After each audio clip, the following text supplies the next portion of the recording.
അതുകൊണ്ടാണ് വസന്ത് പറയുന്നതിന്റെ ഇടയ്ക്ക് നമുക്കൊരു ഇടവേള പോയിട്ട് വരേണ്ടി വരും. ഞാൻ വസന്തിലേക്ക് തന്നെ തിരികെ എത്തും. എങ്കിലും ഞാൻ ചോദിക്കുകയാണ്, പ്രധാനപ്പെട്ട വിഷയം കേജ്രിവാൾ ജയിലിനകത്ത് നിന്ന് ഭരണം നടത്തുന്നു, അത് നിയമപരമായി നടക്കട്ടെ, ധാർമ്മികമായി പറയാൻ BJPക്ക് എന്ത് അവകാശം എന്ന് ചോദിക്കുന്നുണ്ട്. കോൺഗ്രസ് തന്നെയാണ് ആം ആദ്മിയെ ഏറ്റവും കൂടുതൽ പ്രതിരോധിച്ചുകൊണ്ട് രംഗത്തുള്ളത്. സ്വാഭാവികമായിട്ടും ഈ ജയിലിൽ കിടന്നത് ഭരണം നടത്തുന്നത് അധാർമികമല്ലേ എന്നുള്ളൊരു BJPയുടെ ചോദ്യമുണ്ടല്ലോ, അതിൽ സാങ്കത്യമില്ലേ? യാതൊരു പ്രശ്നമില്ല. കാര്യം നിശബ്ദമായ ഒരു അടിയന്തരാവസ്ഥയിലാണ് രാജ്യം. അപ്പോൾ അത് എന്താണ് പറയുക, പ്രതിപക്ഷ നേതാക്കൾക്കെതിരെ അനിതര സാധാരണമായ രീതിയിൽ ഒരു യുദ്ധമുഖം കേന്ദ്ര സർക്കാർ തന്നെ തുറന്നു വെക്കുമ്പോൾ അതേ രീതിയിൽ പ്രതികരിക്കേണ്ടതായി വരും. ചിലപ്പോൾ ജയിലിൽ ഇരുന്ന് ഭരിക്കേണ്ടതായി വരും. ചിലപ്പോൾ തൂക്കുമരത്തിൽ കയറി നിന്ന് നരേന്ദ്രമോദിക്കെതിരായി മുദ്രാവാക്യം വിളിക്കേണ്ടതായി വരും. അപ്പോ കേന്ദ്രം ഉണ്ടാക്കി വെക്കുന്ന ഒരു പ്ലോട്ട് ഉണ്ട്, അത് യുദ്ധമുഖമാണ്, യുദ്ധ പ്രഖ്യാപനമാണ്.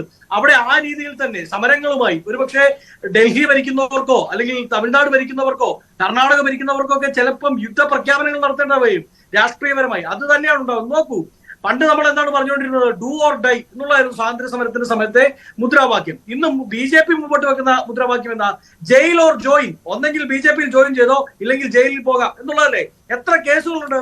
ഉല്ലാസ് ബാബു വളരെ എന്താണ് പറയുന്നത്, വളരെ വിശാലമായി നിങ്ങൾ ഒരു വലിയ അഴിമതി വിരുദ്ധ പാർട്ടിയാണ്, നിങ്ങൾ അഴിമതി വിരുദ്ധ സേനയാണ്, ഈ രാജ്യം കണ്ടിട്ടുള്ള ഈ ലോകം കണ്ടിട്ടുള്ള ഏറ്റവും വലിയ അഴിമതി വിരുദ്ധ പോരാട്ടങ്ങളുടെ നായകരാണ് എന്ന രീതിയിൽ വലിയ പ്രസംഗം നടത്തിയല്ലോ ശ്രീ ഉല്ലാസ് ബാബു. നിങ്ങളുടെ ED 121 കേസെടുത്തിട്ടുണ്ട് 2 വർഷത്തിനിടയിൽ. നാഷണൽ ക്രൈം റെക്കോർഡ്സ് ബ്യൂറോയുടെ കണക്ക്, അതിൽ 115 കേസുകളുണ്ടല്ലോ. അത് ഈ രാജ്യത്തെ പ്രതിപക്ഷ നേതാക്കൾക്കെതിരെയാണ്.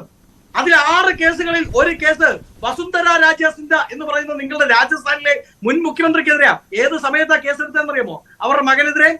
അവർ അവിടെ മുഖ്യമന്ത്രി സ്ഥാനവുമായി ബന്ധപ്പെട്ട് ചോദ്യം ഉയർത്തിയപ്പോ അവരവിടെ ഭരണത്തിൽ മാറ്റമുണ്ടാകും, തന്റെ അധികാര ക്രമസേന പോകുമെന്ന് കണ്ടപ്പോ കോൺഗ്രസോ മറ്റേതെങ്കിലും പാർട്ടികളിലേക്കോ അവർ ചേക്കേറുമെന്ന് നിങ്ങൾ ഭയന്നപ്പോ നിങ്ങൾ അവരുടെ മകനെതിരെ കേസെടുത്തു.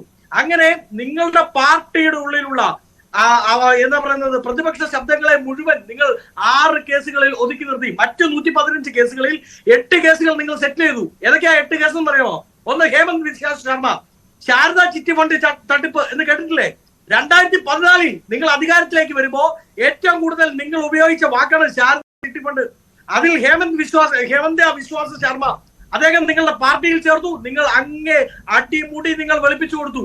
BJPയിൽ ചേർന്നാൽ വൈറ്റ് വാഷിംഗ് നടത്തി കൊടുക്കുന്ന നല്ല വൃത്തിക്ക് എന്നുള്ളതാണ് നിങ്ങളുടെ മുദ്രാവാക്യം. നിങ്ങളുടെ ഫ്ലെക്സുകളിൽ നിങ്ങൾ അത് എഴുതി വെക്കണം. വൈറ്റ് വാഷ് സേന എന്നുള്ളത് എന്താണ്, RSSന്റെ രാഷ്ട്രീയ സ്വയം സേവക് സംഘ് അല്ലെങ്കിൽ BJPക്ക് ഭാരതീയ ജനതാ പാർട്ടി എന്നത് മാറ്റി വൈറ്റ് വാഷിംഗ് ജനതാ പാർട്ടി എന്നാക്കി കൊടുത്താൽ നന്നാവും.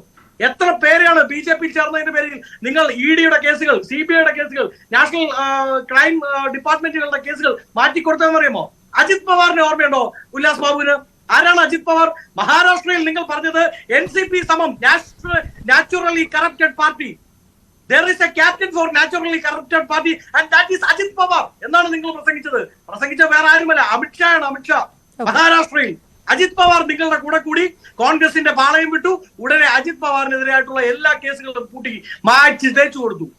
ED എടുത്ത എല്ലാ കേസുകളിലും ആരൊക്കെ EDയുടെ കേസുകളിൽ പ്രതിയാക്കപ്പെട്ടതിന് ശേഷം BJPയിൽ ചേർന്നിട്ടുണ്ട് അല്ലെങ്കിൽ പ്രതിപക്ഷ നിരയിൽ നിന്ന് മാറിയിട്ടുണ്ട്, അവർക്കെതിരെയുള്ള എല്ലാ കേസുകളും നിങ്ങൾ കൂട്ടിക്കെട്ടി. ED എടുത്ത ഏതൊക്കെ കേസുകളിൽ പ്രതിയേർക്കപ്പെട്ടവർ ആരൊക്കെ ഈ എന്താണ് ഇലക്ട്രൽ ബോണ്ട് മേടിച്ചിട്ടുണ്ട് അവരെ എല്ലാം നിങ്ങൾ മാപ്പ് സാക്ഷിയാക്കി അപ്രൂവർ ആക്കി. ഈ കേസിലും അതെല്ലാം ഉണ്ടാവുന്നത്. അരവിന്ദ് കേജ്രിവാളിന്റെ കേസിലും അവസാനം നിങ്ങൾ കേജ്രിവാളിലേക്ക് എത്തുന്നത് അപ്രൂവർമാരുടെ മൊഴി മാത്രം വെച്ചുകൊണ്ടാണ്. ഈ അപ്രൂവർമാർ മുഴുവൻ ഇലക്ട്രൽ ബോണ്ട് മേടിച്ചതിന്റെ കണക്കുകൾ കഴിഞ്ഞ ദിവസം അതീഷി അടക്കമുള്ളവർ പുറത്തുവിട്ടില്ലേ? അപ്പോ ഈ രാജ്യത്ത് വളരെ കൃത്യമായി നിങ്ങൾ ഫോൾസ് എവിഡൻസുകൾ ഉണ്ടാക്കുന്നു. ഇത് തന്നെയാണ് എന്താണ് പറയുന്നത്, NIA കേസുകളിൽ അടക്കം വിവിധ സ്റ്റാൻസാമി അടക്കം ആരോപിച്ചത്. സ്റ്റാൻസാമിയുടെ മൊഴിയുണ്ട്. എന്റെ ലാപ്ടോപ്പിലേക്ക് ചില മാൽവെയറുകൾ ഉപയോഗിച്ചുകൊണ്ട് ഫേക്ക് ഡോക്യുമെന്റ്സ്, ഫേക്ക് എവിഡൻസുകൾ ഉണ്ടാക്കിയിട്ടുണ്ട് എന്ന് NIAയുടെ മൊഴിയുണ്ട് സ്റ്റാൻസാമിയുടേത്. ഇവർ ഇന്നും ഇന്നലെയും തുടങ്ങിയ പണിയല്ല. ഞാൻ തിരികെ